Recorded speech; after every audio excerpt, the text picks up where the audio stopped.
Olá, aqui é a Nusa Batemarque e hoje teremos a nossa quinta leitura do livro O que o Vento Sussurra, da Amy Arman. Na última edição a gente teve muito, adoro quando eu tenho até com vocês, quando chega na parte do diário que entra a história da Irlanda, né? Eu fui até pesquisar, estou fazendo uma apanhada aí que eu acho muito legal para que a gente, quando a gente lê esse tipo de livro, eu gosto de fazer isso, então eu estou compartilhando com vocês, já que estamos lendo juntas. Eu gosto de ver se o que está no livro realmente, normalmente é assim, né? Normalmente é o que acontece que o autor traz. Mas é muito legal você saber disso. Então eu estava ontem dando uma pesquisada e eu vi com Michael Collins, aquele Valéry, eu acho que é Iman Valéry, lembra também um nome super importante da Revolução Irlandesa. Eu fiquei bem impressionada. Então, assim, essa história, os fatos narrados dela são muito reais, apesar da história que eles chamam de paranormal. A Ju, uma amiga nossa, a Julinha, falou assim, pô, eu não sabia que era fantasia. Nossa, que barulho, deixa eu fechar a janela, peraí. Falou que não sabia que era fantasia. E não é uma fantasia, Ju. Ele é um romance histórico com toques de paranormalidade. Então não chega a ser uma fantasia. Tanto que os fatos, em fantasia, você não tem fatos reais narrados, né? Aqui a gente tem fatos reais narrados sobre a independência da Irlanda, que eu estou, inclusive, apaixonada. E sinto esse toque paranormal que ela voltar, viver outro tempo, como se fosse uma máquina do tempo, né? Que tem, sim, talvez um toque aí de fantasia nessa parte, mas que às vezes, pelo que eu até comentei com vocês, que eu até vi alguém que aconteceu isso, que eu achei e falei, nossa, que coisa louca, mas há tantos mistérios por aí que a gente não sabe explicar, né, gente? Bom, vamos lá, eu perguntei ontem, né, o que vocês acharam, eu coloquei, esse livro que mescla fatos reais e ainda um romance lindo me conquista mais a cada episódio. E vocês, estão curtindo? Aí a Mirelle Lira, fiquei perdida para saber quem era quem, mas agora estou entendendo melhor. Eu não sei se você já viu também a série Outlander. A série é linda. Esse livro é muito perto e parecido. Eu li o primeiro livro, logo saí. Eu acho que eu li uns 4 ou 5, mas eles eram muito volumosos, demorava muito para sair, porque eu estava lendo na época que eles saíam.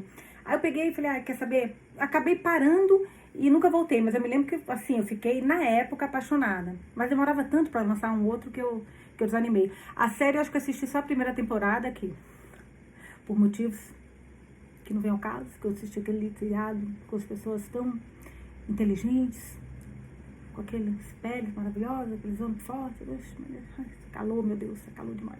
Vamos lá. A Claudinha Fogger. Estou curtindo muito, mas ainda intrigada, pensando por que a Anne não conta ao Thomas a verdadeira história dela. Então, Claudinha, como a gente está lendo, a gente está vendo a parte de cá, né? Você fala, pô, é só ela chegar lá e falar, o cara é filme fantástico. Mas pensa, ela foi baleada, entrou no lago, saiu em outro lugar, em outro tempo, onde o avô dela, que acabou de falecer, é uma criança, a sogra, que se acha sogra, que na verdade é a tataravó dela, a trata como se ela fosse uma bruxa. O Thomas quer saber o que está acontecendo, por que ela sumiu. Então, assim, ela como a Anne Galahad, que está escondida, está fugida, ou que morreu, seja lá o que for, sabe que se ela, de repente ela pode chegar e falar quem ela é, e as pessoas falarem, pô, você é louca. Tipo, expulsarem ela de lá, ela não sabe nem pra onde ir. Então, enquanto ela for a Anne mãe do Eoin, ela é como se ela tivesse um porto seguro. Então, tanto que o Thomas, no episódio de ontem, falou, mas por que você fica apavorado? O que te apavora? Porque ele não tem ideia. E ela muda de assunto. Você vê que ela não quer mentir, mas ela também não tem coragem, por medo de falar. E o que vai acontecer? Então você tá louca? Não sabe? Ela tá em um outro século, 1920. O que vai acontecer ali? Peraí, só tomar uma água, gente.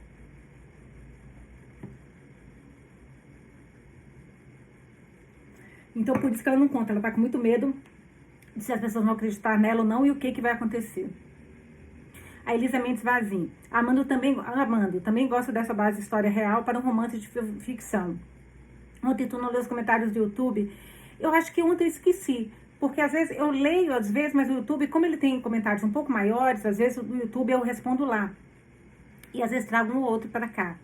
Aliás, eu vi o comentário que você falou do meu cabelo ontem, que estava todo enrolado. Eu dormi de trancinha, quando eu acordei estava todo... E era meu sonho ter o cabelo enrolado. Passei o dia, não queria nem pentear, gente, querendo que aqueles cachos continuassem. Mas, logicamente, já voltou ao normal. A Vânia Ramos. Estou gostando bastante. Nunca li Outlander, mas acompanho a série. Tem um livro que se chama Kindred, que me falaram muito, Vânia, desse livro, que também faz essa viagem no tempo, que recomendo muito a leitura. Não sabia que tinha viagem no tempo em Kindred também. A Cris, a Daiane, juntar história e romance ajuda a não esquecer a história. É o que eu falo, exatamente isso. Concordo com você. Estou pensando em como esse ciclo termina. Porque se a Anne voltar e o Ean sair, sabia que ela voltaria, ele vive, morre e ela volta de novo? Quantas vezes? Então, essa é a pergunta. Esse que é o grande mistério. E aí? Ela volta, então se ela volta, ela vai ficar com o Ean até ela morrer, né? Então, ou seja, ela não vai estar no futuro com a tataraneta. Então ela não vai, o Ean vai mudar a vida do Ean e dela também, né? Que ela não vai ter esse futuro como escritora, nada. É muito louco. Esse tipo de livro faz a gente se questionar muitas, muitas coisas. E eu não tenho resposta. Eu não sei qual é a resposta. Mas é uma boa pergunta. A Soninha, estou curtindo essa leitura e novo visual. Ô, Soninha, foi só a trancinha que eu... Mas eu quero fazer outra vez, que eu fiquei tão encantada. Eu falei, gente, o cabelo fica todo encaracolado. Mas eu tenho que fazer sempre as trancinhas, né? A Luísa Brenner. Olha que linda como ela começa, gente. Olá, lindas. Cumprimentando todo mundo.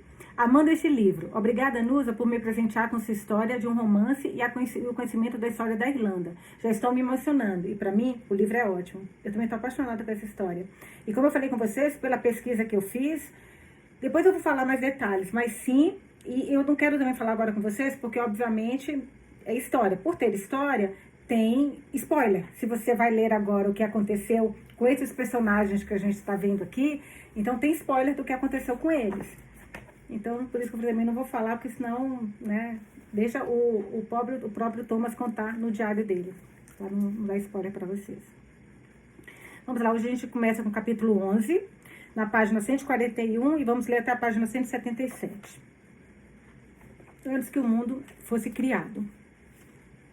Se eu deixar os cílios escuros, e os olhos mais brilhantes, e os lábios mais escarlates, ou perguntar se estou bem, de espelho em espelho, não é vaidade alguma. Estou procurando o rosto que eu tinha antes que o mundo fosse criado. W.B. Yeats. É tão lindas as coisas que esse homem escreve, né? Nossa, eu não conhecia. Thomas bateu à minha porta depois que os O'Toole foram embora, claramente para se assegurar de que estava tudo bem. Assisti ao casal passar pela minha janela, com os braços carregados de pão, carneiro, batatas e molho, que Eleanor havia preparado para o jantar. Eu estava enterrada em minhas cobertas, com o rosto escondido e a luz apagada. A porta não estava trancada. E depois de um momento, Thomas abriu com cuidado. Anne, quero ver como está o seu ferimento, disse ele se aproximando da soleira. Fingi estar dormindo, mantendo os olhos inchados, fechados e o rosto enterrado. Depois de um momento, ele saiu, fechando a porta delicadamente. Ele disse que eu deveria ir embora. Considerei pôr as roupas que estavam na prateleira de cima, me vestindo para a vida que eu havia perdido, e saí na ponta dos pés para o lago. Eu roubaria um barco e voltaria para casa. Imaginei o amanhecer, ia sentada no barco roubado, no lago, esperando retornar a 2001. E se nada acontecesse? E se Thomas tivesse que me resgatar novamente? Eu, vestida com minhas roupas estranhas, sem nenhum lugar para ir. Ele pensaria que eu sou realmente louca, olha, e não me deixaria chegar perto de Eoan. Foi aquilo que eu falei, Claudinha, lembra? Que ela tem muito medo do que pode acontecer. Resmunguei, e esse pensamento roubou minha coragem e acelerou meu coração. Mas e se funcionasse? E se eu pudesse ir para casa? Eu realmente queria isso? O pensamento me surpreendeu. Eu tinha um apartamento lindo em Manhattan, tinha dinheiro suficiente para passar a vida inteira com conforto, tinha respeito, reconhecimento. Minha assessora devia estar preocupada, minha editora aflita, minha agente poderia até sofrer. No entanto, mais alguém sofreria? Eu tinha milhares de leitores fiéis e nenhum amigo íntimo. Tinha centenas de conhecidos em dezenas de cidades. Tinha saído com vários homens diversas vezes. Até transei com 2 deles. 2 amores. E eu tinha 30 anos. A palavra amores me fez estremecer. Não teve amor envolvido. Eu sempre fui casada com o meu trabalho, apaixonada pelas minhas histórias e comprometida com os meus personagens. E nunca quis mais ninguém, mais nada. Eoan era minha ilha em um mar de solidão. Um mar que eu havia escolhido, um mar que eu amava. Mas Eoan havia partido e descobri que eu não tinha nenhuma vontade de cruzar o oceano se ele não estivesse esperando por mim do outro lado. No dia seguinte, Thomas saiu antes que eu me levantasse e voltou para casa à noite, depois que eu tinha me deitado. Troquei minhas bandagens com facilidade, confiante de que Thomas não precisaria cuidar delas novamente, mas claro que ele não concordou. Quando ele bateu a porta, eu ainda não havia apagado a luz e estava sentada à pequena mesa. Fingi que estava dormindo, não seria possível. Eu sabia que o aniversário de Joan era na segunda-feira e queria fazer alguma coisa para ele. Encontrei papel na gaveta do escritório de Thomas, alguns lápis e uma caneta tinteiro que eu não tinha ideia de como usar. Maeve me ajudou a colocar um fio longo. Maeve é da antiga, né, gente? Não aquela Maeve velhinha que ela pegou no futuro. Agora a Maeve quando começou a trabalhar com o Thomas. Maeve me ajudou a colocar um fio longo e grosso no centro de uma grossa pilha de papel para amarrar as páginas e fazer uma lombada. Joan dançou ao redor, sabendo que seria para ele, e eu deixei-o ajudar a passar cola no fio para endurecê-lo e deixá-lo mais forte. Quando secou, dobrei as páginas ao meio sobre a costura. Agora, eu tinha que criar uma história só para ele. Ele não veria o produto final até segunda-feira, dali a 3 dias. Agora Thomas estava à minha porta e eu não queria vê-lo. A lembrança de suas palavras fazia meu peito queimar.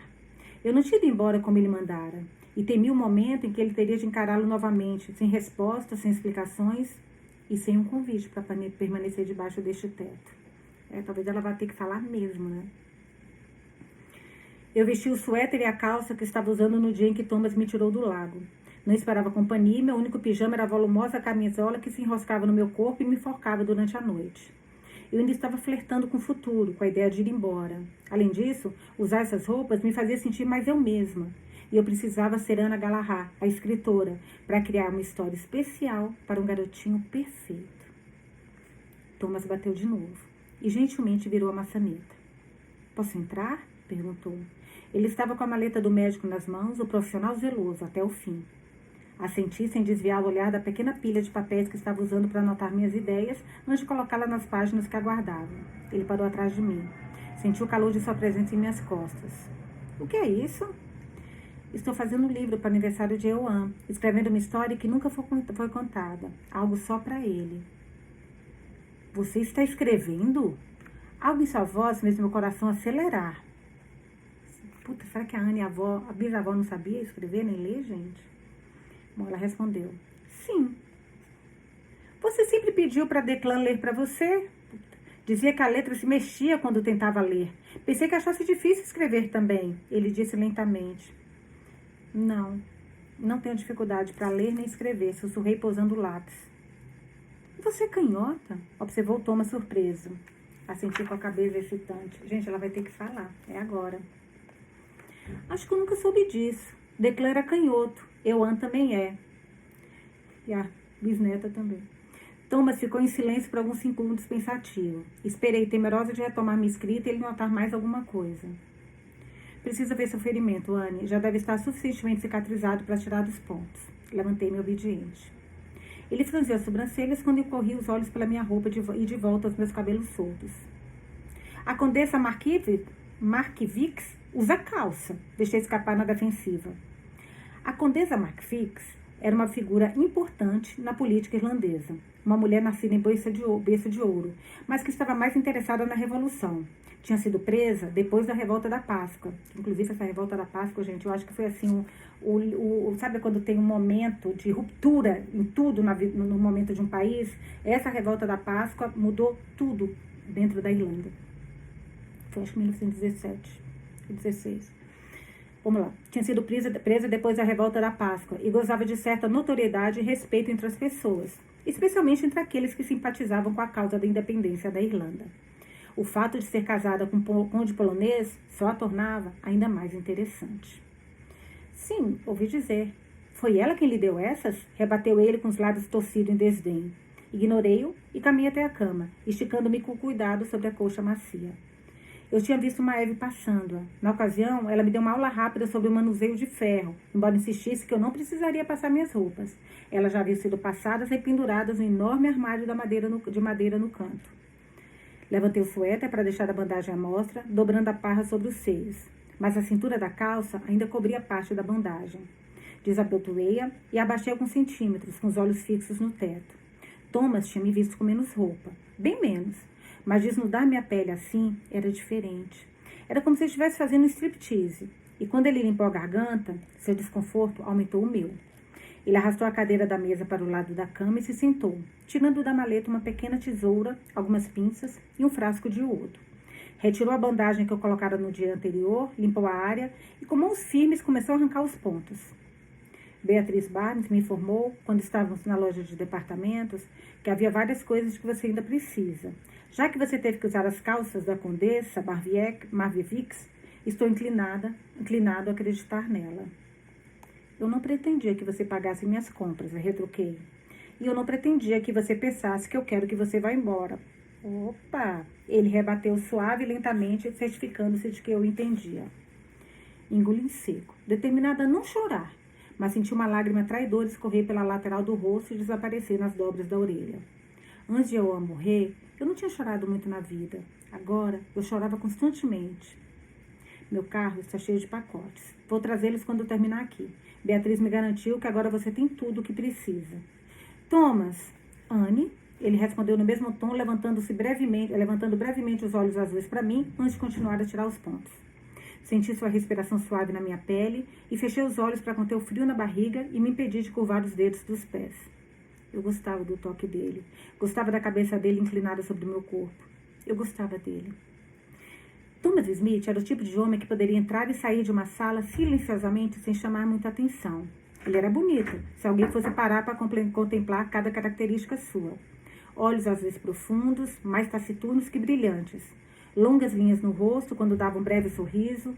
Dentes brancos e retos atrás dos lábios bem feitos que se erguiam acima de uma covinha no queixo, que era o ápice do maxilar bem definido. No entanto, tinha ombros ligeiramente curvados e um ar de melancolia que fazia as pessoas respeitarem seu espaço e sua solitude, mesmo quando o procuravam. Seus cabelos eram escuros, mais pretos que castanhos, embora o reflexo da barba que fazia todas as manhãs fosse decididamente avermelhada. Era magro e os músculos aparentes davam estrutura ao seu corpo. Não era alto, não era baixo. Não era um homem grande, mas também não era um homem pequeno. Não era barulhento ou invasivo, mesmo quando se movia e agia com confiança inata. Ele era simplesmente Thomas Smith, tão comum quanto seu nome, e ainda assim, nada comum. Eu poderia escrever histórias sobre ele. Ele seria o personagem que cativaria o leitor aos poucos, fazendo-os amá-lo somente porque era bom, decente, confiável. Talvez eu escrevesse histórias sobre ele. Talvez um dia. Eu gostava dele, e seria fácil amá-lo. Tomei consciência disso repentinamente, um pensamento fugaz que se estabeleceu em mim como asas de borboleta. Nunca havia conhecido ninguém como Thomas. Nunca ficara intrigada por homem nenhum, nem mesmo os homens que deixei entrar temporariamente em minha vida.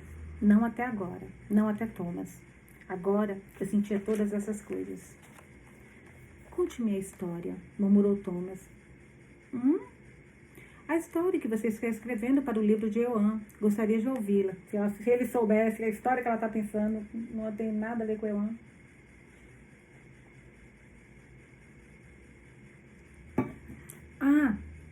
Pensei por um momento, colocando os fios das minhas ideias em frases. Bom, é sobre um menino que viaja no tempo. Ele tem um barquinho vermelho, e o leva para a água, em Loughill. O barquinho é apenas um brinquedo de criança, mas quando ele coloca na água, fica tão grande que o menino pode entrar nele. Ele rema pelo lago. Mas quando chega do outro lado, está sempre em outro lugar. Nos Estados Unidos, durante a Revolução da França, com Napoleão, na China, quando a Grande Muralha foi construída. Quando quer voltar para casa, ele só precisa encontrar o lago ou o riacho mais próximo, colocar o banquinho da água e entrar nele. Adorei. E ele está novamente em Loughill. Terminou Thomas com a voz alegre. Sim, de volta para casa, eu disse. Eoan vai adorar. Pensei em escrever a primeira história, a primeira aventura, e depois ele pode continuar acrescentando outras, dependendo do que despertar seu interesse. E se você der a ele o livro que você já fez, com as páginas em branco, para ele preencher com histórias e eu ajudar você a fazer outro? Thomas se endireitou, abaixou meu suéter e guardou seus instrumentos. A operação estava concluída. Sou um bom artista. Certamente posso desenhar um menininho, um barco vermelho. Eu escrevo e você desenha, perguntei satisfeita. Sim, vai ser mais fácil fazer isso com as páginas soltas. Quando terminarmos, organizamos o texto com as imagens correspondentes. No fim, costuramos e colamos. Não temos muito tempo. Então, vamos começar, Condessa. Thomas e eu trabalhamos até as primeiras horas da manhã da sexta-feira e do sábado. Como ele conseguiu trabalhar o dia todo e fazer um livro infantil durante quase toda a noite, estava além da minha compreensão. Ele criou um sistema para que o texto e as imagens ficassem alinhados quando os costurássemos. E eu comecei a conceber a história, mantendo-a concisa, limitando a narrativa a um pequeno parágrafo por página. Thomas acrescentou esboços simples a lápis abaixo dos parágrafos, intercalando uma página inteira de imagem aqui e ali para tornar o livro mais divertido. Ele me deu uma caneta tinteiro com um pequeno reservatório na ponta, onde se inseriam tabletes de tinta e poucas gotas d'água. Tive que segurar a caneta para evitar que respingasse na página. Minha falta de habilidade para usar uma caneta tinteiro me fez recorrer ao lápis, e Thomas passou minhas palavras com tinta, com a língua entre os dentes e os ombros curvados sobre a página. Brigitte, Eoan, Thomas e eu fomos à missa no domingo. Thomas disse que faltar 3 domingos consecutivos na missa causaria um rebuliço quase tão grande quanto voltar dos mortos. Que era o que tinha que ser feito, que era o que eu tinha feito. Eu estava ansiosa para ver a capela de Balinagar novamente, mas estava apavorada com a atenção que iria atrair. Tomei um cuidado extra com a minha aparência, sabendo que seria julgada por ela. Decidi usar o vestido rosa com chapéu cloche creme que Beatriz enviou para casa por Thomas. Ela enviou também uma caixa de bijuterias, brincos que combinavam com vários trajes, alguns pares de luvas e uma bolsa cinto chumbo neutra que combinava com qualquer coisa. Beatriz também incluiu no pacote um kit de depilação, idêntico ao de barbear de Thomas, uma caixinha com lâminas e um cabo grosso com uma extremidade larga, tudo acondicionado em uma pequena lata com uma águia estampada na tampa. Gostaria de saber se Thomas havia notado que eu pegaria emprestado o seu kit algumas vezes e parado de pegar quando comprei o meu. A navalha era grande e pesada, em comparação com aquela a qual eu estava acostumada, mas com atenção e cuidado, eu consegui usar. Eu não sabia se as mulheres dessa época se depilavam, mas se Thomas havia fornecido a minha própria lâmina não poderia ser algo inédito. Experimentei os cosméticos, começando pelo creme de rápida absorção, depois passei ao pó, o rouge e a tinta para os cílios. E fiquei agradavelmente surpresa com o efeito. Eu parecia mais jovem e atraente, e Beatriz estava certa sobre o tom rosa das minhas bochechas e nos meus lábios, sutil, mas atraente. Meu cabelo continuou a ser a parte mais difícil do traje e decidi fazer uma trança francesa, moldando os cachos no lugar e prendendo a ponta da trança em um coque na nuca. Prendi o coque com alguns alfinetes longos e rezei para que o fixassem. Usei um espartilho pela primeira vez, prendendo as meias nas alças compridas, e me senti tão cansada e sem fôlego depois de me vestir que prometi que nunca mais usaria novamente. Brigitte pufou quando me sentei no banco traseiro com Eoan, deixando o banco da frente para ela. Mas o semblante de Eoan iluminou-se consideravelmente. A missa é muito longa, mãe, sussurrou ele avisando-me. E Nana não me deixa sentar com os amigos. Mas se você sentar comigo, talvez não seja tão chato. Um dia você vai gostar. Pode trazer muita paz estar cercado de pessoas de quem você gosta e que gostam de você. É para isso que serve uma igreja. É uma oportunidade para se sentar e pensar sobre todas as coisas maravilhosas que Deus fez e contar todas as bênçãos que recebemos. Eu conto muito bem, disse Eoan esperançoso. Então você não vai ficar nem um pouco entediado. Passamos por Bromaré, pelos campos, seguindo a mesma estrada, embora não pavimentada, que eu tinha percorrido com as instruções de Maeve e Altule ecoando em meus ouvidos. Quando vi a igreja, foi como ver um rosto familiar, e me peguei sorrindo, apesar das minhas apreensões. Paramos entre carros, com estilos e formatos semelhantes, e Thomas abriu a porta e saiu levantando Eoan do banco de trás e ajudando Brigitte a descer antes de fazer o mesmo por mim. Brigitte, pegue Eoan e entre. Preciso falar com Anne por um momento, instruiu Thomas. Eoan e Brigitte franziram a testa ao mesmo tempo. Mas Brigitte pegou a mão do menino e começou a cruzar o gramado em direção às portas abertas que recebiam um fluxo de congregantes, que chegavam em carros, caminhões de entrega e às vezes carroças puxadas por cavalos. Vi o padre Darby hoje de manhã. Ele estava realizando os últimos ritos para a Sala Gilles, a avó da senhora Tully. Ah, não! A mulher era tão velha que estava rezando para ir embora, disse ele. Ela tinha uns 100 anos. Sua passagem é uma bênção para a família. Assenti com a cabeça, me lembrando da longevidade que Maeve herdaria. Mas não era sobre isso que eu queria falar com você. Pedi ao padre Darby que fizesse um anúncio hoje no púlpito. Ele faz isso todas as semanas. Piqueniques da igreja, anúncios de morte, anúncios de nascimento, pedidos de ajuda para este ou aquele paroquiano. Você conhece o tipo, explicou Thomas. Ele tirou o chapéu e colocou novamente na cabeça. Pedi a ele que anunciasse que voltou para casa depois de uma longa doença e que está morando em Carvalho com seu filho. Achei que seria mais fácil do que tentar contar às pessoas uma de cada vez. E ninguém pode acompanhar o discurso do padre Garbi com perguntas, embora eles possam tentar quando a missa acabar. A senti lentamente nervosa e aliviada. E agora? Agora, precisamos entrar, disse ele com um sorriso irônico. Eu recuei e Thomas ergueu meu queixo para encontrar meu olhar sob a aba do chapéu. As pessoas vão falar, Anne. Vão falar e especular sobre onde você esteve, com quem e o que esteve fazendo. O que elas não sabem, elas também podem inventar. Mas no fim, nada disso importa. Você está aqui, por mais impossível que possa parecer. E ninguém pode contestar isso. Estou aqui, por mais impossível que possa parecer. Repeti anuindo. O que você vai ou não vai falar para preencher as lacunas depende inteiramente de você. Vou estar ao seu lado. E uma hora, eles vão perder o interesse. Assenti com a cabeça de novo, mais firme agora. Encaixei o braço no dele. Obrigada, Thomas. Minhas palavras eram insignificantes perto do quanto ele havia feito por mim. Mas ele deixou meu braço encaixado no seu e entramos na igreja juntos. Agora o diário, né? 8 de julho, 1921. Sempre entre um capítulo e outro, a autora coloca uma... Ela coloca um diário, né? 8 de julho de 1921. Ela é a mesma, mas é algo diferente. Sua pele tem o mesmo brilho, seus olhos a mesma inclinação, o nariz, o queixo formado dos seus ossos finos, do rosto não mudaram. Seu cabelo cresceu tanto que chega a tocar o meio das costas, mas continua escuro e enrolado. Primeiro diário que tem a Anne, né? Ela é magra como eu me lembrava, e não muito alta. Sua risada me faz querer chorar. Uma lembrança ganha vida.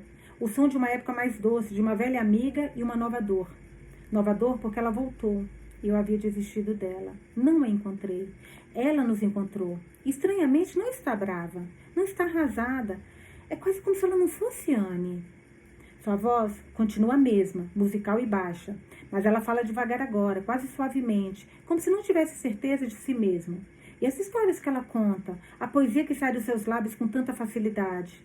Eu poderia ficar horas ouvindo, mas é tão diferente da garota que eu conhecia. A velha Anne parecia cuspir suas palavras como se não conseguisse libertá-las rápido o suficiente. Era impetuosa e cheia de ideias. Não conseguia ficar parada. Declan ria e a beijava para desacelerá-la. E ela tentava beijá-lo de volta quando terminava seu argumento. Anne está quieta agora. Uma calma interior que é muito diferente, como uma senhora satisfeita. Embora eu me pergunte se é porque ela realmente se reencontrou com Eoan. Ela observa com tanto amor e devoção, com tanta fascinação, que fico envergonhado de duvidar dela. Sua alegria em estar com ele me deixa com raiva dos anos que ela perdeu. Ela também deveria sentir raiva, deveria estar triste, deveria ter cicatrizes, mas não. A única cicatriz visível é do tiro que levou, e isso ela não explica. Ela se recusa a me contar onde quer que esteve, ou o que aconteceu. Tentei imaginar cenários plausíveis e não consegui. Ela foi ferida na revolta da Páscoa. Alguém encontrou e cuidou dela, perdeu a memória e só recuperou 5 anos depois. Ela realmente esteve nos Estados Unidos? É uma espiã britânica? Tem um amor? Ou a morte de Declan arruinou? As possibilidades, ou a falta delas, me deixam maluco. Quando a pressiono para obter respostas, ela parece ficar realmente apavorada. Então o pavor faz seus lábios e mãos tremerem, e ela não consegue me encarar. E eu desisto, e adio as perguntas que devem ser respondidas um dia. Ela tem furos nas orelhas, e diamantes até vendê-los. Mas não tem a lacuna entre os dentes da frente. Notei isso na primeira vez que ela pediu para escová-los, e não sei o que fazer com isso. Talvez minha memória esteja falha, mas a perfeita linha e branca dos dentes me parece errada. Quando eu tirei do lago, ela respondeu imediatamente pelo nome, mas não me chamou pelo meu. Estremeço de pensar o que poderia ter acontecido se eu não estivesse ali. Eu voltava de uma visita a Polly Bryan, do outro lado do lago. Era a primeira vez que estava ali em anos. Foi um total acaso que eu estivesse ali. Ouvi um estalo inconfundível e nada mais. Minutos depois, ela gritou me conduzindo até ela. E tem me conduzido até agora. E eu não sei o que fazer a respeito. Quando ela não está por perto, não consigo respirar normalmente até voltar a vê-la. Olha... Brigitte acha que Anne vai fugir com o Eoan se tiver oportunidade. Também temo isso. Embora me sinta atraído como nunca, não confio nela. Se ela partir, será muito difícil. Pelo bem de Eoan, não quero espantar a Anne daqui. E para ser honesto, não suportaria vê-la partir. Fui para Dublin em junho para fazer rondas pelas prisões de lá. Usei minhas credenciais médicas para examinar os presos políticos que Mike estava negociando libertar. Lord French havia renunciado às suas funções, mas a autorização que ele deu depois da greve da fome, ainda me autoriza a entrar na maioria das prisões. Negaram minha visita a alguns prisioneiros, o que geralmente quer dizer que eles estavam em condições precárias demais para a inspeção oficial. Ameacei e mostrei meus papéis, insistindo que me fosse permitido fazer meu trabalho, o que me levou a mais algumas portas, mas recebi um não em todas elas. Tomei especial nota de onde os homens estavam sendo mantidos. Reuni o maior número possível de informações sobre seus carcereiros e me certifiquei de que Mike soubesse quais prisioneiros estavam em maior perigo de não conseguir sair. Levei 3 dias para fazer essa ronda, escrever os relatórios e elaborar os esquemas. Mike já estava pondo em prática alguns planos de fuga quando saí. Ainda não voltei, mas com os rumores de uma trégua que Anne previu que viria, preciso saber o que Mike está achando disso tudo. Ele foi excluído das negociações entre De Valera e Lloyd George. Esse De Valera também era, assim, o cara, como o Mike. Embora Mike tenha comandado o governo e a guerra enquanto De Valera esteve nos Estados Unidos por 18 meses, levantando dinheiro, afastado do inferno que é a Irlanda, da linha de frente de uma guerra travada sem ele. TS. Capítulo 12. Olha o capítulo 12 e o título, gente. Uma primeira confissão. Página 153. Por que estes olhos questionadores, tão fixos em mim? O que eles podem fazer além de me evitar, se a noite vazia responder? W.E.B. Yeats. Você é muito bom. Essas ilustrações são maravilhosas, eu disse no domingo à noite, depois que Ioan foi levado para a cama. Quando eu era criança, eu passava muito tempo doente. Se não estava lendo, estava desenhando, explicou Thomas com os olhos no desenho que estava criando. Um homem olhando na direção de um lago, onde o barquinho flutuava ao longe. O livro estava terminado, mas Thomas ainda estava desenhando. Eu já havia costurado as páginas acabadas e colocado a costura grossa na lombada da capa, encadernada em um tecido que Thomas havia retirado de um livro antigo. A capa era de um tecido todo azul, que servia perfeitamente às nossas propostas. Tom escreveu As Aventuras de Ioan Galahad, na frente com sua caligrafia ornamentada, e desenhou um barquinho sobre o título. Criamos 3 viagens diferentes para Ioan. Uma de volta à época dos dinossauros, uma construção das pirâmides e uma ao futuro, onde os homens andavam sobre a lua. O barco de Ioan tinha que navegar pela Via Láctea para retornar para casa. E Thomas ficou muito impressionado com a minha imaginação. Com a minha contribuição, os desenhos do foguete e do viajante especial ficaram, obviamente, visionários. Você morou nessa casa? Perguntei, levantando-me e começando a me arrumar o espaço para que eu pudesse embrulhar nosso presente. Morei. Meu pai morreu antes de eu nascer. Seus olhos buscaram os meus, avaliando se ele estava me dizendo coisas das quais eu já sabia. E sua mãe se casou com um inglês? Acrescentou. Sim, esta era a casa dele, esta terra. Minha mãe e eu nos tornamos parte da classe proprietária. Seu tom era irônico. Passei a maior parte da infância olhando para a janela do quarto em que você está dormindo agora. Eu não podia brincar nem ir lá para fora. Isso me faria meu peito tossir, me faria tossir e meu peito chiar. Às vezes eu até parava de respirar. Asma? Perguntei distraída. Sim, ele disse surpreso. Como você sabe? Não o termo conhecido. Meus médicos chamavam de broncoespasmo, mas encontrei um artigo em uma revista médica publicada em 1992, que introduziu o termo. Vem do grego, azen, que significa ofegar ou respirar com a boca aberta. Não comentei nada. Esperei tossindo para que ele continuasse. Pensei que se aprendesse bastante, poderia me curar, já que ninguém parecia capaz de fazer isso. Eu sonhava em correr pela estrada, correr e nunca mais parar. Sonhava com Hurley em luta, sonhava com um corpo que não se cansasse antes de mim. Minha mãe tinha medo de me deixar ir para a escola, mas não brigava comigo, nem ditava o que eu deveria ler ou estudar. Ela até perguntou para o Dr. Mostin se eu poderia olhar seus livros da anatomia quando mostrei interesse. Eu os lia e relia, e às vezes o médico se sentava comigo para responder as minhas perguntas. Meu padrasto contratou um tutor, e eu gostava dele também. Ele mandou buscar revistas médicas e entre desenhar e ler Wolfe Tone e Robert Emmet, me tornei um pouco como especialista médico. Você não está mais doente? Não. Eu gosto de pensar que me curei com doses regulares de café que amenizam os sintomas. Logo em seguida. Mas além de me manter afastado das coisas que parecem acentuar as crises, como feno, certas plantas e fumaça de cigarro, acredito que tenha superado isso. Quando eu tinha 15 anos, minha saúde estava boa o suficiente para que eu fosse para o colégio interno, St. Peter, em Wexford. E o resto da história você conhece. Eu não conhecia. Não mesmo. mas permaneci em silêncio, embrulhando o livro de Euan em papel pardo e amarrando firmemente com um longo pedaço de barbante. O que você achou do anúncio do padre Darby hoje de manhã? Perguntou Thomas em um tom perfeitamente controlado. Eu sabia que ele não estava falando do anúncio que fez todas as cabeças se virarem em minha direção. Mantive os olhos pousados no colo quando o padre Darby me deu as boas-vindas, como Thomas pediu que ele fizesse. Euan, gostando da atenção, ficou inquieto e começou a assinar para as pessoas, enquanto Brigitte, sentada ao seu lado, beliscava sua perna com força para contê-lo. Olhei para ela irritada com o vergão que deixou na perna do menino. As bochechas dela brilharam de vergonha e ela apertou o maxilar. Minha raiva se transformou em desespero. Brigitte estava sofrendo. Durante o anúncio, ela não tirou os olhos da representação da crucificação nos vitrais, e seu desconforto era tão grande quanto o meu. Ela relaxou um pouco quando o padre Darby começou a falar sobre questões políticas e prendeu a atenção dos fiéis com a notícia de uma trégua que havia sido negociada entre o recém-formado Dale, o parlamento não reconhecido da Irlanda, e o governo britânico. Meus queridos irmãos e irmãs, espalhou-se a notícia de que amanhã, 11 de julho, Eamon de Valera, presidente da República da Irlanda, e do Dale Éireann, Lloyd George, primeiro-ministro da Inglaterra, assinarão uma trégua em nossos países, pondo fim a esses longos anos de violência e iniciando um período de paz e negociação. Vamos rezar pelos nossos líderes e pelos nossos compatriotas, para que a ordem seja mantida e a liberdade na Irlanda seja finalmente alcançada. Gritos e exclamações ecoaram. E por um instante o padre Darby ficou em silêncio, deixando a notícia recair sobre seu rebanho jubiloso. Espiei Thomas rezando para que ele tivesse esquecido a minha previsão. Ele estava olhando na minha direção, com o rosto pálido. Olhei para ele por um momento, depois desviei os olhos com falta de ar e arrependida. Não tinha ideia de como iria me explicar. Ele não tocou no assunto depois da missa, nem no jantar. Discutiu a notícia com benevolência com Brigitte e depois com alguns homens que passaram para falar com ele. Debateram na sala de estar sobre o que essa trégua realmente significava, sobre a partição e sobre cada membro do exército republicano irlandês, o IRA, né?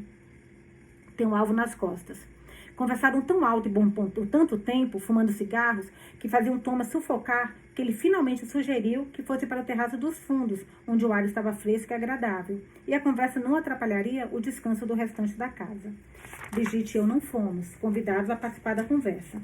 E, por fim, ajudei Euan a se preparar para dormir. Passei bastante tempo no quarto dele, contando histórias e recitando ietes, até que ele finalmente mudou para Bailey e Aileen, a única história com a qual se importava. Quando fui para o meu quarto, de mansinho, para terminar o livro de Euan, os homens já tinham ido embora. O Thomas estava lá, sentado à minha mesa, esperando por mim. Mesmo assim, falamos de coisas leves. Olha o que ele falou. Eu sei que você não é a Anne de Declan, disse Thomas tranquilamente. Fiquei em silêncio, com o coração acelerado, esperando recriminações.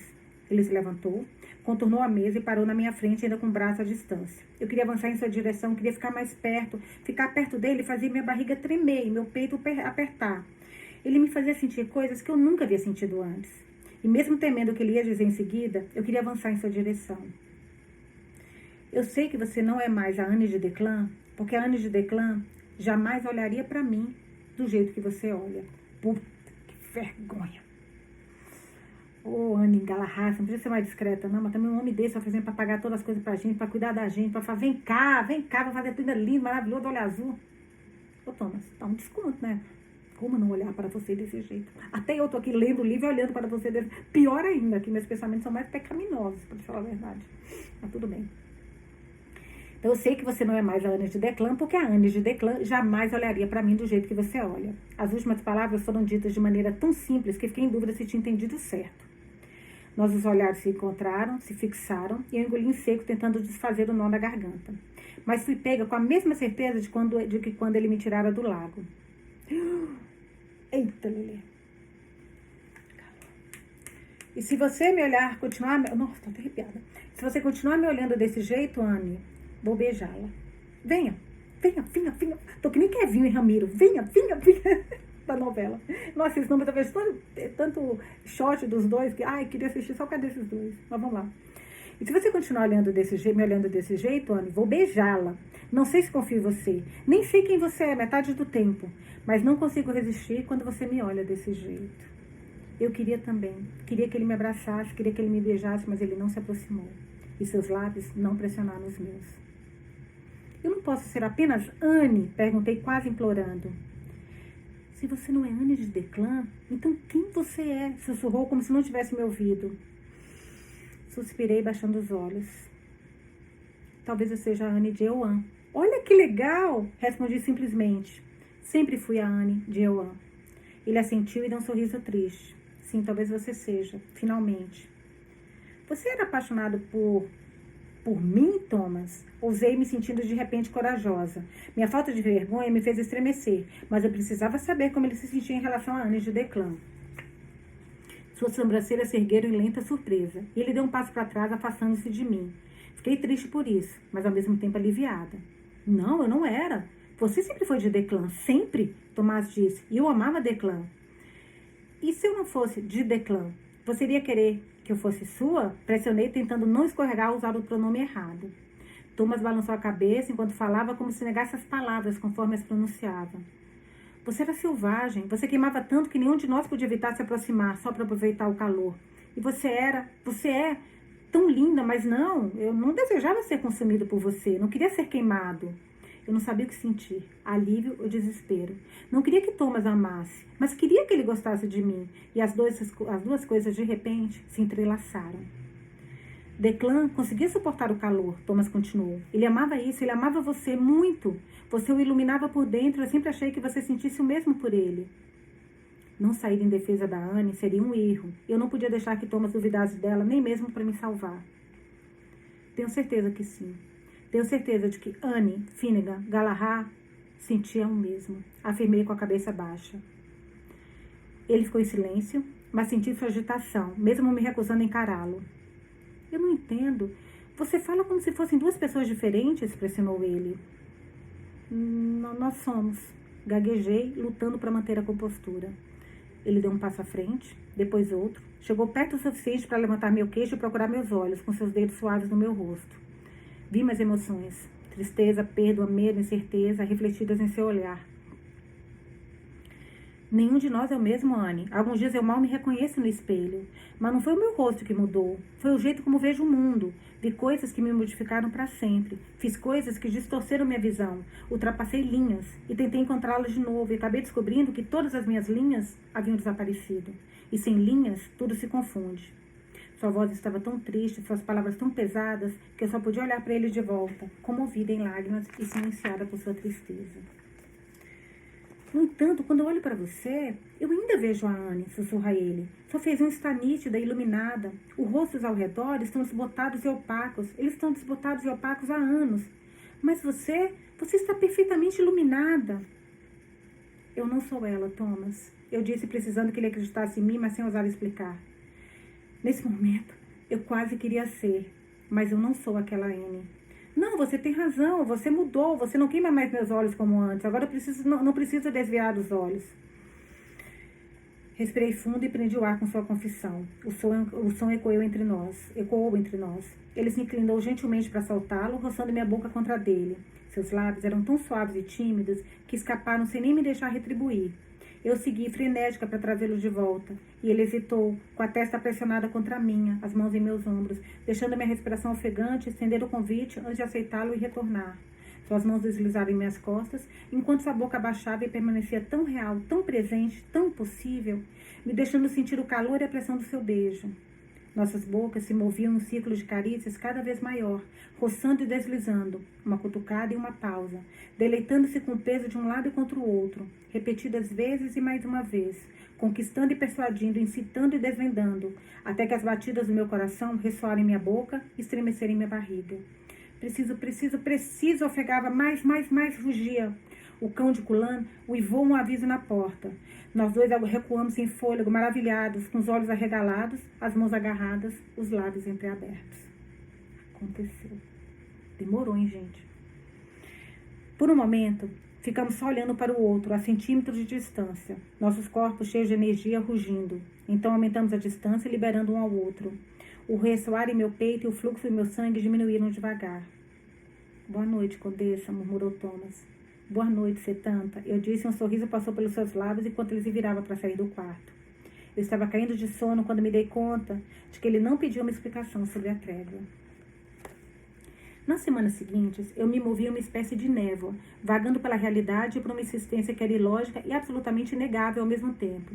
Parei de me questionar sobre o que tinha acontecido comigo e aceitei cada dia como era.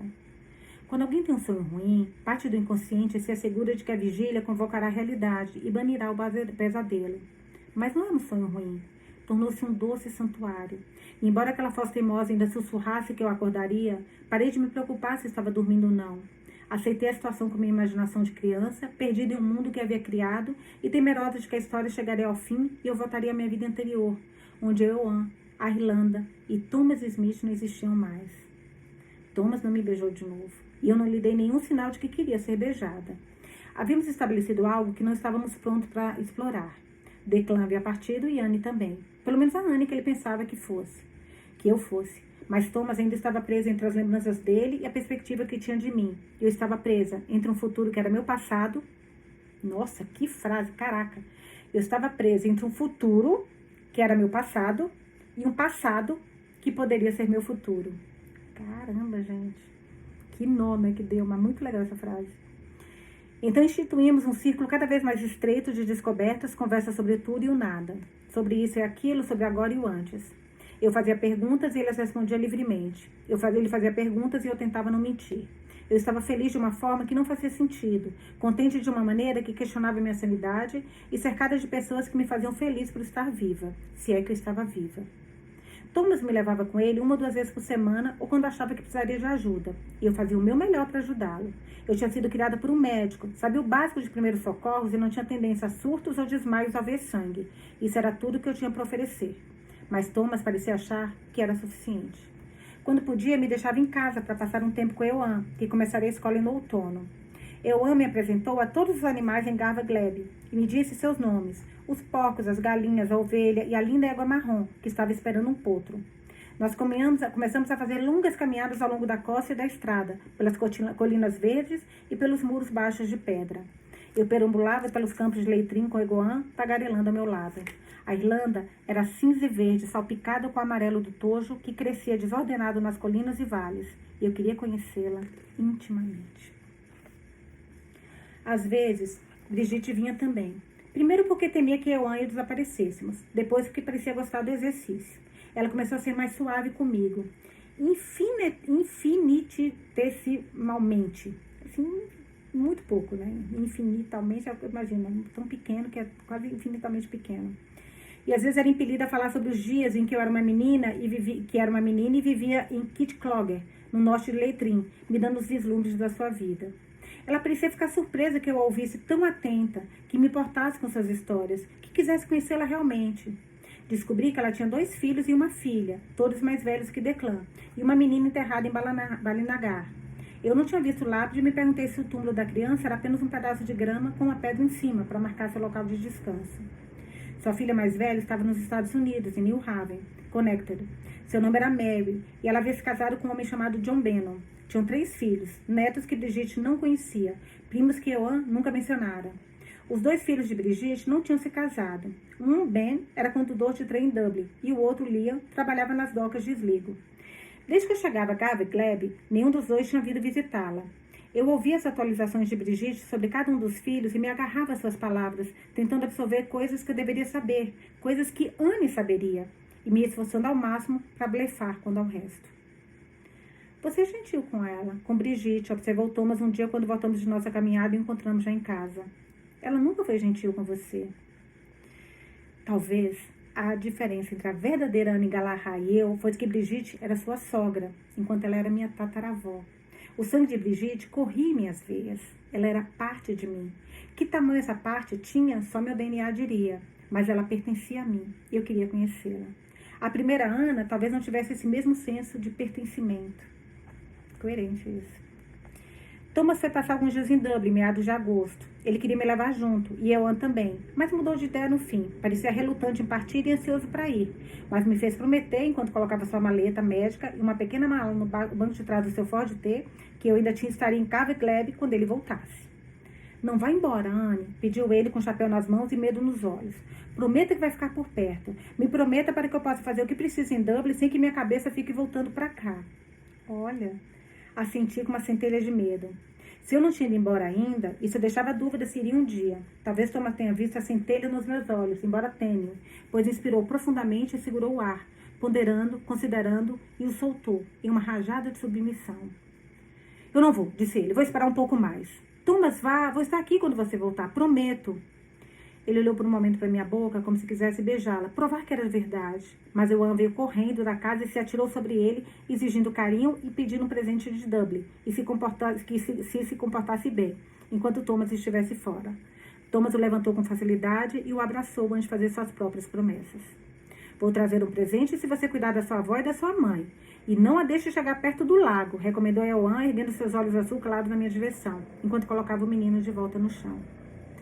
Meu coração deu um salto, e uma lembrança me invadiu, trazendo com ela uma sensação de déjà vu, e uma frase tropeçando na minha mente.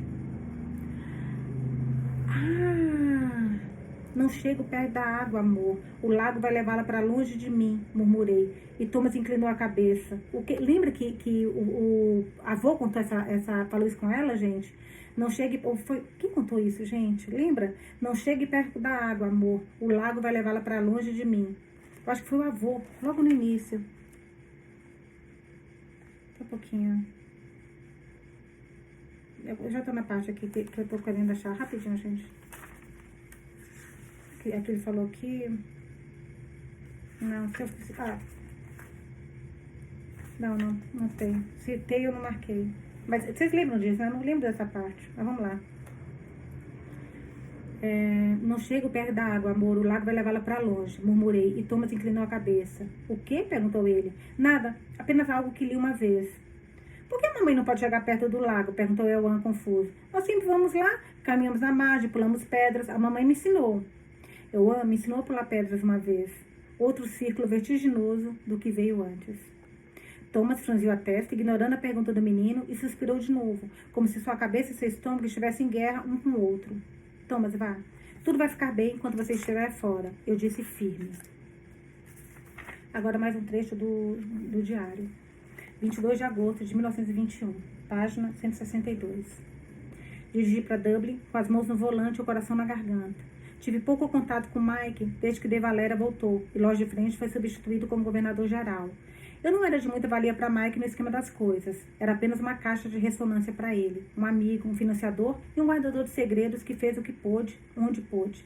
Mesmo assim, estive longe por muito tempo e, apesar da trégua, estava preocupado. Encontrei Mike e Joe Rowley, assistente pessoal de Mike, no Devil's Pub. Eles estavam amontoados na sala dos fundos que Mike tinha tomado como escritório. A porta era deixada entreaberta para que ele pudesse ver se alguma encrenca se aproximava. A saída dos fundos proporcionava uma fuga rápida.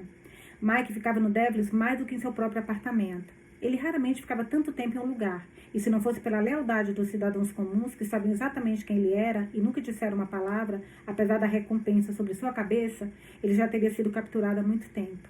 Sua reputação assumiu proporções épicas, e eu temia que grande parte do problema com o presidente de Dale se devesse à popularidade de Mike. Fiquei alarmado quando ele me contou que De Valera estava pensando em mandá-lo aos Estados Unidos para deixá-lo fora da luta. Eu não podia acreditar no que estava ouvindo. Mike era a luta. E eu disse isso a ele tantas vezes. Sem ele, nossa rebelião irlandesa é simbolismo. Sem ele, nossa revelação irlandesa é simbolismo e sofrimento em vão. Assim como todas as outras rebeliões irlandesas dos últimos 100 anos. Joe Willie concordava comigo e me perguntei pela primeira vez a idade dele. Jovem, ele devia ter mais novo que eu, mas o homem estava acabando, Mike também. O estômago o incomodava. A dor era tão intensa que suspeitei que fosse úlcera e o fiz prometer que ajustaria a dieta. Dave não vai me mandar embora. Ele não vai conseguir nenhum apoio para isso, mas pode me mandar para Londres, doutor. Ele está dizendo que vai me mandar para negociar os termos de um tratado, disse Mike. Falei para Mike que achava que isso é uma boa notícia, até que ele me contar que De Valera queria ficar em Dublin. Ele tem encontrado com Lord George há meses por causa da trégua. Todos esses são personagens extremamente importantes, tá, gente? Então, toda vez que chega no diário, tem muitas informações, assim, datas, nomes, mas é importante, apesar do que eu tô achando que tá repetindo muito os mesmos nomes, né? Porque o foco central, né, o núcleo central da rebelião não é muito grande, as pessoas que participam. Vamos lá. Ele tem se encontrado com Lloyd George, que é o britânico, né, há meses por causa da trégua. E agora quer recuar quando é hora de negociar um tratado? Deve não é idiota. Ele é esperto. Está brincando de marionetes, Mike alegou. Então, você é o bode expiatório. Não era difícil chegar a essa conclusão. Eu sou. Ele quer que eu assuma a queda quando isso falhar. Não vamos ter tudo o que queremos. É provável que não consigamos nada do que queremos. E com certeza não teremos uma república da Irlanda sem divisão entre norte e sul. Deve sabe disso. Ele sabe que a Inglaterra tem o poder de nos esmagar em um conflito cara a cara. Nós temos 3, talvez 4 mil combatentes, e é isso. Ele não sabe nada sobre a estratégia que montamos. Os calcanhares de Mike se cravaram no chão, agitados, e tudo que eu podia fazer era ouvir enquanto ele andava e falava dos seus medos. Nós jogamos sujo e com poucos recursos. Contamos com o povo irlandês para nos esconder, nos abrigar, nos alimentar e manter a boca fechada. E eles fizeram tudo isso. Caramba, e como fizeram! Mesmo quando fazendas foram queimadas em Cork no ano passado, estabelecimentos incendiados em todos os condados, quando represálias aconteciam em Sligo e padres foram baleados na cabeça pelos auxiliares por se recusarem a apontar dedos para seus paroquianos. Quando jovens que não tinham nada a ver com o Domingo Sangrento foram torturados e enforcados porque alguém tinha que pagar. Ninguém falou. Ninguém se voltou. Mike caiu uma cadeira e deu um longo gole na cerveja. Escura à sua frente, jogando a boca antes de continuar. Tudo que estamos pedindo, tudo que viemos pedindo há séculos é que eles saiam, que nos deixem governar nós mesmos. Lloyd George sabe que declarar guerra total ao povo irlandês não soará bem na corte mundial. A Igreja Católica fez uma declaração de condenação às táticas da Grã-Bretanha. Eles imploraram a George que considerasse uma solução irlandesa. Até mesmo os Estados Unidos foram envolvidos. E este é o nosso esteio. Mas não podemos continuar assim. A Irlanda não pode. A Irlanda não pode. E Mike não pode. Joe Riley não pode também. Eles vão ter que ceder. Você vai? Perguntei a Mike e ele assinou com a cabeça. Não vejo outro jeito. Vou fazer o meu melhor, seja lá o que for. Não sou um estadista. Graças a Deus, disse O'Reilly, dando um tapinha nas costas dele. Deve, certamente não mandará você sozinho. Você sabe que Lloyd George terá uma equipe de advogados e negociadores. Observei preocupado. Ele quer mandar Arthur também. Ele é de lá e não se apresentará bem. Haverá outros, tenho certeza. Estarei lá também em Londres. Se você precisar de mim, eu disse. Eles não vão me deixar sentar à mesa de negociação, mas você terá meus ouvidos se precisar. Ele anuiu e suspirou profundamente, como se o simples fato de falar sobre isso já o tivesse ajudado. Seus olhos estavam mais límpidos, sua postura menos agitada, e de repente ele sorriu, uma torção perversa de lábios que me deixou nervoso. Ouvi pela minha rede de espiões que você tem uma mulher morando na sua casa, doutor. Uma linda mulher que você não mencionou nas suas cartas. Ela é a razão de você ter ficado longe de Dublin por tanto tempo? O poderoso Thomas Smith foi finalmente visgado? Quando contei que era a Anne de Declan, ele ficou boquiaberto e sem palavras. Joe não conhecia Declan nem Anne e deu um gole na cerveja em silêncio, esperando que eu explicasse, embora provavelmente tenha gostado do silêncio. Não acho que Joe e Mike ficassem sentados por muito tempo. Joe andava de bicicleta por toda a Irlanda, entregando os despachos de Mike e mantendo as engrenagens lubrificadas. Ela estava viva todo esse tempo e não mandou um recado? Mike sussurrou. Contei a ele que a tinha encontrado no lago com um ferimento à bala na lateral, e ele me encarou estupefato. Ah, Tommy, tenha cuidado, meu amigo. Muito, muito cuidado. Existem forças em ação que você não pode supor. Espiões vêm de todas as formas e tamanhos. Você não sabe onde ela esteve ou quem a pegou. Isso não me cheira nem um pouco bem. Assenti com a cabeça, sem palavras, sabendo que ele estava certo. Venho dizendo isso a mim mesmo desde o momento em que a tirei da água. Não contei a Mike que ela sabia da trégua antes de acontecer. E não contei a ele que eu já estou apaixonado por ela. Opa, o bicho tá pegando. Agora vamos pro capítulo 13. Esse amor dos outros, acho tão bonito esse amor que começa devagarzinho. Adoro. Os livros da Mariana Zapata, tudo assim. Adoro. Uma coisa meio... Paul Dark também, que eu amo aquele livro. Paul Dark maravilhoso. Também é assim. Capítulo 13, página 167. O seu triunfo. Fiz o desejo do dragão até que viesse, pois imaginar o amor uma improvisação. Casual, um jogo estabelecido. Então ficastes entre os anéis do dragão, e zombei, sendo louco, mas o dominaste, e quebrando a corrente, libertaste meus tornozelos. W.B. Yeats. Prometi a Thomas que ficaria tudo bem enquanto ele estivesse fora, mas era uma promessa que eu não podia cumprir. 2 dias depois que ele partiu, muito tempo depois da casa ter ficado silenciosa e a escuridão da noite ter tomado conta, Maeve, de camisola e chale, me acordou com sussurros frenéticos. Senhora Anne, acorde. Tem um problema no celeiro. O Dr. Smith não está e eu sei que você o ajuda às vezes. Precisamos de bandagem e remédios. Papai disse que talvez precisemos de uísque também. Saí da cama, vestindo o hobby azul escuro que Beatriz pegou para mim e Thomas comprou, apesar de eu ter dito que não, e corri para a clínica de Thomas, enchendo os braços de Maeve com bandagem e tudo mais que parecia ser útil antes de ir ao armário de bebidas e pegar 3 garrafas de uísque. Irlandês, que deve ser forte pra caramba o uísque irlandês, dando um gole rápido em um deles para ter coragem. Não me deixei pensar sobre o que esperava de mim, nem se eu conseguiria fazer alguma coisa a respeito. Em vez disso, corri para a porta dos fundos, atravessei a varanda e a chuva pesada que começara a cair depois que me deitei. Os estábulos e o grande celeiro ficavam separados da casa por um amplo gramado, cercado de árvores, e senti a grama fria e molhada debaixo dos meus pés descalços. Uma lanterna tremeluziu por entre as árvores, acenando para nós, e Maeve correu na frente, deixando cair as bandagens que não seriam muito úteis se estivessem molhadas. Um jovem, inconsciente e encharcado, estava deitado no chão do celeiro, cercado por um punhado de homens que não eram muito mais velhos, nem estavam muito mais secos.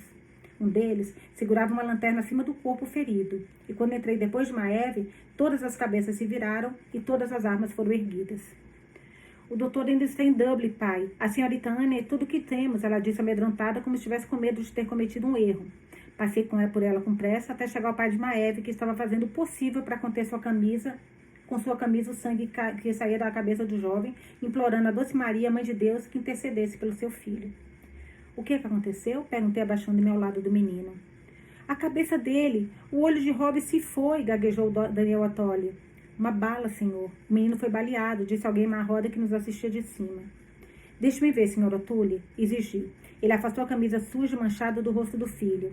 A situação do olho direito era crítica. Por milagre, ele gemeu quando virei sua cabeça na direção da luz, avisando-me de que ainda estava vivo. Outro buraco, preto e irregular, abriu-se em sua têmpora, e apenas alguns centímetros da órbita auricular, como se a bala tivesse deslizado pelo olho por um ângulo externo e atingido o lado da cabeça. Eu não sabia o suficiente sobre ferimentos na cabeça ou sobre o cérebro para dar um palpite melhor, mas se a bala tinha saído, me parecia uma coisa boba. Eu sabia que não havia nada que pudesse fazer a não ser tentar estancar o sangramento e mantê-lo vivo até Thomas voltar para casa.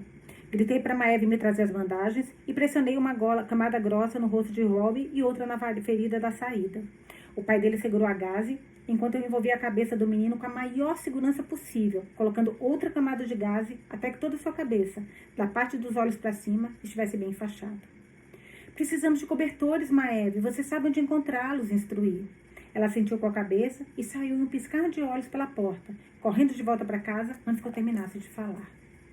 É melhor tentarmos levá-lo para casa, senhora, perguntou Daniel Atuli. Onde a mãe pode cuidar dele? Quanto menos o movermos, melhor, senhor Atuli. Ele precisa ser mantido aquecido e precisamos estacar o sangue. Isso é o melhor que podemos fazer até o médico voltar, respondi. E quantas armas? Alguém murmurou e eu me lembrei do público gotejante olhando para mim de cima. De quantas armas estamos falando? Perguntei. Quanto menos você souber, melhor, argumentou um homem na sombra, e eu assenti. Podemos escondê-lo embaixo do chão. Vou mostrar para vocês, ofereceu Daniel Atuli sem conseguir me olhar. É provável que haja tanques atrás de nós. Eles estavam por toda a costa. Não podíamos chegar às cavernas sem levá-los direto ao resto do estoque. Cala a boca, Pede, alguém retrucou. Como Rob foi atingido, perguntei controlando o tom de voz, as mãos tremendo. Um dos tãs começou a atirar nas árvores para nos assustar. Rob nem gritou. Ele continuou andando até que todos nós entrássemos. Maeve estava de volta com os braços cheios e o rosto branco. Senhorita Anne, há tãs descendo a estrada. 2 caminhões. A senhorita Galahad está acordada. Euan também. E eles estão com medo. Euan está chamando por você. Se eles vierem aqui e virem Rob, saberão. Mesmo se escondermos as armas no sótão e o resto de nós se dissipar, eles saberão. Eles vão revistar este lugar, talvez até incendiá-lo, levarão Rob, disse o homem com lanterna. Leve Rob para a sala de arreios, eu disse. Tem uma cama lá. Encharque com o que sobrou do uísque dessa garrafa e coloque no chão ao lado da cama. Depois cubra-o bem para aquecê-lo. Cubra a cabeça dele também, deixando a parte de baixo do seu rosto exposta como se ele estivesse pegado no sono com um travesseiro sobre sua cabeça. Sr. Tully, pega a égua, aquela que está grávida. Deita e mexa com ela, como se ela estivesse prestes a dar luz. O resto de você, esconda as armas, se escondam. Vou mantê-los fora o máximo que puder. Maeve, venha comigo. Caraca, ela lida bem na situação de perigo, né? E assim, tem que ser rápido. Impressionante. Maeve, venha comigo. Ordenei, corri de volta pela grama. A garota logo atrás de mim. Corri para casa, tirei meu hobby ensanguentado e a camisola que estava por baixo e enfiei debaixo da cama. Coloquei o vestido que havia usado no dia anterior e parei para borrifar perfume em mim e desfazer a trança solta. Senhorita, você tem sangue no rosto e nas mãos, gritou Maeve quando nos encontramos no corredor. E eu fui para a pia da cozinha e esfreguei as mãos e o rosto quando uma batida forte ecoou pela casa. Soldados à porta. Vá até Brigitte e Ecoan. Diga a eles para ficarem lá em cima. Fique com eles, Maeve. Vou ficar bem. Ela sentiu e sumiu mais uma vez, voando silenciosamente pela enorme escada enquanto eu caminhava em direção à porta, um personagem na minha própria história. Minha cabeça divagava em enredos e possíveis cenários antes de abrir a porta com a mão trêmula e cumprimentar os homens com o rosto de pedra parados na chuva, como se eu fosse Scarlett O'Hara entretendo uma dúzia de visitantes. Ai, meu Deus, eu disse, abandonado o sotaque irlandês que usava como armadura desde que acordara no Cava Globe. Vocês me assustaram. Está horrível aí fora. Eu estava aí também no celeiro. Temos um potro chegando. Nossa menina está sofrendo. Tive que sentar com ela um pouco. Algum de vocês sabe alguma coisa de criação? Eu ri como se tivesse contado uma piada. Quer dizer, criação de animais, claro. Tagarelei, deixando a chuva encharcar a parte de frente do meu vestido e molhar os cachos ao redor do meu rosto antes de dar um passo para trás e abrir o braço, convidando-os a entrar. O que posso fazer por vocês? O doutor não está. Espero que nenhum de vocês esteja precisando de um atendimento médico. Vamos precisar revistar a casa, senhora, e os arredores, disse o homem no comando, embora não tenha feito nenhum movimento para entrar. Ele usava um chapéu Glengarry de botas altas e me lembrei que Thomas havia dito sobre os auxiliares. Eles não respondiam a ninguém. Tudo bem, falei franzindo a testa, mas por quê? Temos razões para acreditar que há contrabandistas de armas na floresta, ao redor desta casa. Ai, meu Deus! Eu disse de novo e o medo na minha voz era muito real. Bem, você pode revistar a casa, com certeza, capitão. Posso chamá-lo de capitão? Afastei-me saindo do seu caminho. Está chovendo muito para ficarem aí fora. Eu estava até agora no celeiro, não vi ninguém. E se todos vocês entrarem no celeiro, nossa pobre égua provavelmente perderá seu potro. Posso acompanhar apenas alguns de vocês até lá, para que não a perturbemos? Quem mais está na casa, senhora? Perguntou o auxiliar, rejeitando meu pedido. Pelo amor de Deus, capitão, insisti batendo o pé. Estou ficando totalmente encharcada. O olhar do homem se abaixaram até meu peito e se levantaram novamente. Todos vocês, por favor, entrem se forem entrar. O capitão, ele não reclamou da patente que atribuía a ele, gritou ordens a 6 dos homens para circulassem a casa e aguardassem as instruções, e os restantes dos homens que entrassem com ele. Haviam 10 no total, e 4 entraram ansiosamente no saguão e me deixaram fechar a porta atrás. Eu fui atrás deles. Posso pegar seus casacos e chapéus, cavaleiros? Perguntei, sabendo que não aceitariam. Quantos na casa, senhora? O capitão perguntou de novo, com os olhos vagando escada acima. Uma lâmpada do corredor de cima e a luz que eu deixara acesa na cozinha eram as únicas luzes acesas na casa. Acendi o lustre do alto, inundando os homens da claridade. Meu filho, ele tem 6 anos e está dormindo, então, por favor, revistem em silêncio. Minha sogra e uma empregada. O doutor está em Dublin. Nosso capataz está no celeiro com a égua. O filho provavelmente está com ele, embora possa ter desistido e ido dormir. Eles estavam lá quando você saiu? Sim, capitão, mas eu os deixei com uma garrafa de uísque, então não ficaram muito tristes por terem de esperar a égua. Sorri conspiratória. É americana, senhora? Um dos homens perguntou e eu reconheci desligo. Era um dos homens que quebrara a vitrine da loja de departamentos Lyons. Sim, eu sou. Ainda não dominei o sotaque totalmente, infelizmente. Não está perdendo nada, disse o homem e o capitão apontou para as escadas. Barrett, você e Ross revistem os quartos lá em cima. Walters e eu vamos revistar aqui embaixo.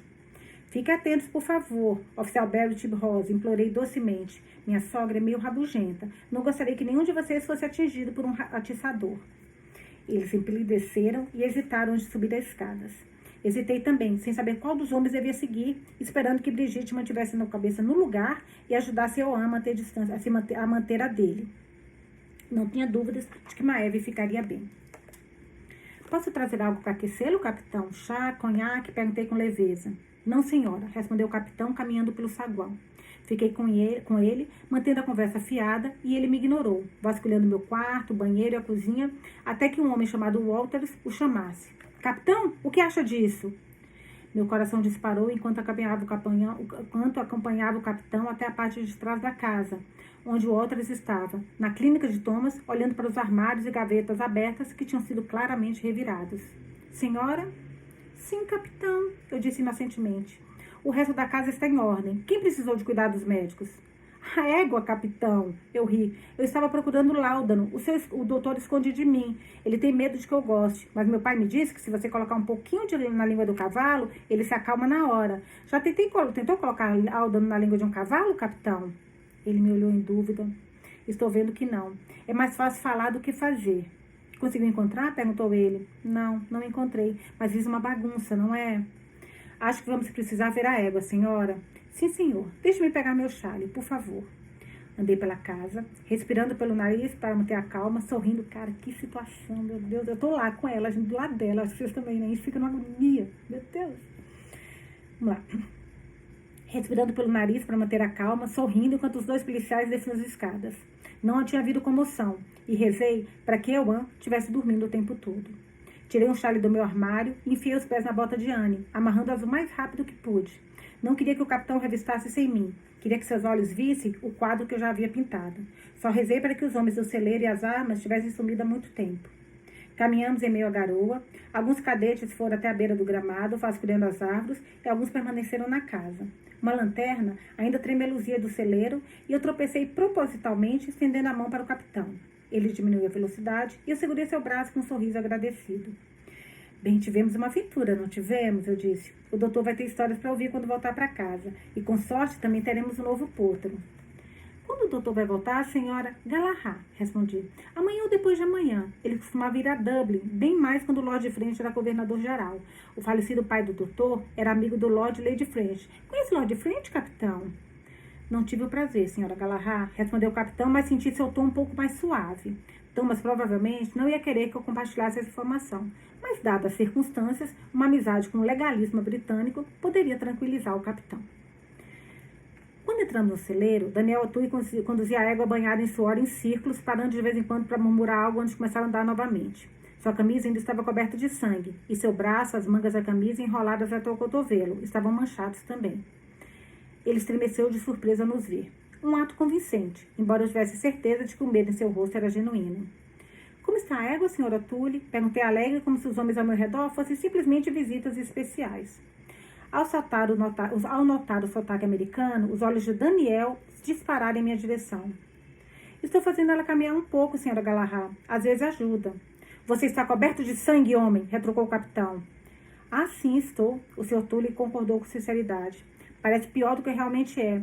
A bolsa dela estourou enquanto eu examinava, mas eu senti a pequena cabeça. Eu senti. 2 pequenos cascos dianteiros também. Está sozinho aqui, Sr. O'Toole? Gritou o capitão, claramente não interessado nos detalhes do nascimento de um potro. Meu filho Rob está na beliche dos fundos. Está dormindo agora. Ele bebeu um pouco a mais, sim. Mas já está quase amanhecendo, capitão. Ficamos acordados com a égua a noite toda. Ficamos acordados com a égua a noite toda. O capitão não se impressionou e percorreu todo o saleiro, dando ordens a um dos seus homens para subir até o sótão e a outro para procurar no quarto dos fundos. Prendi a respiração, com medo por Rob. Suas bandagens poderiam nos entregar, mas o homem voltou minutos depois, limpando a boca. Vi a imagem de uma garrafa aberta de um bom uísque irlandês e um policial molhado e exausto se servindo. Exatamente como o homem falou, capitão, disse ele amigável. Senhora Galahad, vamos revistar os campos e a costa pelas próximas horas. Eu recomendaria que a senhora mantivesse seus empregados e sua família dentro de casa. Voltarei amanhã em algum momento para checar novamente. Tem certeza de que não aceita nada para beber, capitão? Todos os empregados estarão aqui ao amanhecer, e meu cozinheiro poderia preparar um café da manhã farto para você e seus homens. Ele hesitou e me perguntei se eu tinha ido longe demais. Quanto antes ele saísse, melhor. Não, obrigada. O capitão suspirou. Seus homens começaram a sair, e pouco antes do capitão se virar para sair, ele inclinou a cabeça. Sr. O'Toole, já ouviu falar algo a respeito de dar láudano a uma égua em trabalho de parto? Daniel franziu a testa e meu coração disparou. Nunca tive láudano, capitão, mas se tivesse, não acho que causaria mal nenhum. A senhora Galahad está convencida disso. Bem, a senhora saberia, capitão. Ela é muito inteligente. Daniel assentiu com a cabeça sem nem olhar para o homem. Uma risada histérica borbulhou em meus lábios e eu segui o capitão para fora do celeiro. Que situação, gente do céu, meu Deus. E ela se saiu muito bem. Mulher sob pressão funciona. Essa, né? Nem todas. Eu não, mas ela funciona. A chuva parou logo depois que amanheceu, e o sol nasceu em Gava Glebe como se a noite anterior tivesse sido um sono de sono tranquilo. Robert O'Toole nos deu um susto quando cambaleou pelo gramado, desorientado e uivando de dor. Suas pernas e seus pulmões estavam funcionando bem. Nós o levamos para dentro de casa, ao meu quarto. Eu estava com medo de que estivesse infeccionando, mas não ousei remover as bandagens para verificar o ferimento. O sangramento tinha parado e ele estava sem febre. Então eu mediquei com o mesmo xarope que Thomas tinha dado para mim. E ele caiu em um sono tranquilo e misericordiosamente silencioso. Os homens que estavam com Rob tinham desaparecido noite adentro. E as armas haviam sido escondidas em um porão, localizado logo abaixo de onde Daniel O'Toole passeava com a égua grávida. Ela não estava nem perto de dar à luz. O que se apresentou como mais uma preocupação se os Tans voltassem. Mas por hora, tínhamos escapado da pior. E os O'Toole, exceto Rob, estavam reunidos na cozinha, em Cava Glebe. Meg, a mãe da tripulação, ficou de vigia do seu filho mais velho e fez o possível para manter sua ninhada lá dentro, assim como o capitão havia instruído. Ele voltou ao pôr do sol, informando que uma patrulha continuaria na área. Agradeceu como se ele e seus homens estivessem nos mantendo protegidos e acenei para ele como se fosse um velho amigo. Eu tinha perguntas para Daniel e sabia que ele tinha perguntas para mim também. Mas ambos ficamos quietos, passando pelo dia da melhor forma possível, com os olhos e os ouvidos atentos para a volta de Thomas. Ao anoitecer, Daniel levou seus filhos para casa, tão exaustos quanto eu depois de uma noite sem dormir. E Meg permaneceu em Gava Glebe com Rob. Brigitte me encurralou brevemente, fazendo uma torrente de perguntas sobre os Tans, o que eles queriam e por que Robert O'Toole estava deitado na minha cama, ferido. Não contei a ela sobre os homens do celeiro, nem sobre as armas que eles estavam escondendo. Declarei-me inocente e lhe disse que nenhum de nós sabia o que tinha acontecido. Rob havia sido atingido por uma bala perdida e estávamos cuidando dele. Ela reclamou muito, amaldiçoando os ingleses, o exército republicano, irlandês, resmungando sobre tréguas que não eram tréguas, médicos que não estavam em casa e mulheres que guardavam segredos perigosos. Ignorei a última parte e rezei mais forte para Thomas voltar. Eu estava dormindo em sua cama vazia, no quarto do lado de Ewan, porque tinha sido expulsa do meu. Thomas voltou nas primeiras horas da manhã, 4 dias depois de ter partido. Meg O'Toole o barrou assim que chegou e ele removeu as bandagens de Rob, esterilizou e irrigou a ferida o melhor possível e fechou-a novamente, dizendo a Meg que Rob tivera a sorte dos irlandeses. Talvez seu olho direito não enxergasse mais, mas ele iria sobreviver. Daniel O'Toole apareceu não muito tempo depois de que Thomas e contou a ele a emoção que perdera. Os O'Toole esqueceram de mencionar que eu estava dormindo na cama dele. E Thomas entrou e se deitou ao meu lado, me acordando e assustando a nós dois. Não, gente, imagina essa cena. O Thomas chegando, deitou na cama e se dá com a Anne lá. Meu Deus, Anne, diz ele ofegante, não vi que você estava aí. Achei estranho que a minha cama não estivesse feita, mas imaginei que com tudo que aconteceu, tivesse esquecido. Achei que você estivesse no quarto de Ewan. Como está Rob? Perguntei tão aliviada por vê-lo que senti vontade de chorar. Thomas me contou o que tinha dito a Daniel e a Meg, acrescentando que se não infeccionasse, iria cicatrizar e ele se recuperaria. Ficamos em silêncio por um momento, nossos pensamentos pesados com o que poderia estar por vir. Daniel me contou que você articulou o plano todo, disse Thomas suavemente. Ele disse que Lion, Rob e o restante dos meninos teriam morrido se não fosse por você. Isso sem falar de Gava Glebe. Os Tans já incendiaram casas. Por menos, Anne. Acho que eu sou uma boa atriz, murmurei envergonhada e satisfeita com seu elogio. Daniel disse a mesma coisa. E também disse que você soava como uma verdadeira americana. Ele meditou por um momento. Por que americana? Fiz tudo o que pude para levá-los a pensar que eu não era uma ameaça, tudo que pude para distraí-los. Se eu não fosse irlandesa, iria me importar com o exército republicano irlandês? Deixei-os entrar sem protestar, conversei como uma garota estúpida e inventei tudo na hora. Achei que tudo estivesse acabado quando descobriram que a clínica tinha sido vasculhada. O láudano, perguntou Thomas contraindo os lábios. Sim, o láudano. Daniel O'Toole também não é um mal mentiroso. O que você fez você pensar na égua? Foi uma ideia brilhante. O sangue, a distração, tudo. Uma vez eu li uma história sobre uma família em Louisville, no Kentucky, em meados de 1800, que criava e vendia cavalos para as pessoas mais ricas dos Estados Unidos. Eu estava mentindo de novo, mas era uma mentira inocente. Eu não tinha lido um livro assim, eu tinha escrito. Thomas me encarou com os olhos pesados de cansaço, esperando que eu continuasse. Tinha uma cena em que a família usava o nascimento de um potro para distrair as autoridades. Mas não eram armas que eles estavam escondendo, eram escravos. A família fazia parte da Underground Railroad. Isso é incrível, sussurrou ele. O livro era baseado em uma história real também. Não, Anne, você é incrível. Tá pego, gente. E você está exausta. Sussurrei, observando seus olhos se fecharem e sua face relaxar. Ficamos deitados, virados um para o outro na grande cama, como velhos amigos em uma festa de pijama. Eu sabia que não deveria ter ido. Senti isso o tempo todo que estive fora. Saí de Dublin às 2 da manhã. Dei meu relatório ao chefe e dirigi direto para cá, murmurou Thomas. Descanse, Setanta. Recomendei, querendo acariciar seu cabelo, tocar seu rosto. Mas me contentei em observá-lo dormir. Acabamos com a leitura de hoje. Amanhã voltamos para mais uma leitura. E eu acho que tá todo mundo estranhando, né? O que o vento sussurra. Ela é muito inteligente. Adorei como ela se virou nessa situação dos Tans. Eu acho que ele tá começando a perceber que, algo ali tá de errado. Não é a Anne, sabe? Eu não sei, eu tô com essa sensação que ele tá começando a pensar, talvez, que a Anne, que ela seja uma outra pessoa, como se ela fosse uma outra pessoa. Embora ele fale de uma forma que parece que ela mudou muito, que o tempo a fez mudar. Pode ser isso também, né? O que vocês acharam? Me conta, tô super curiosa. Me fala o que vocês estão achando da leitura. Beijos e até a próxima.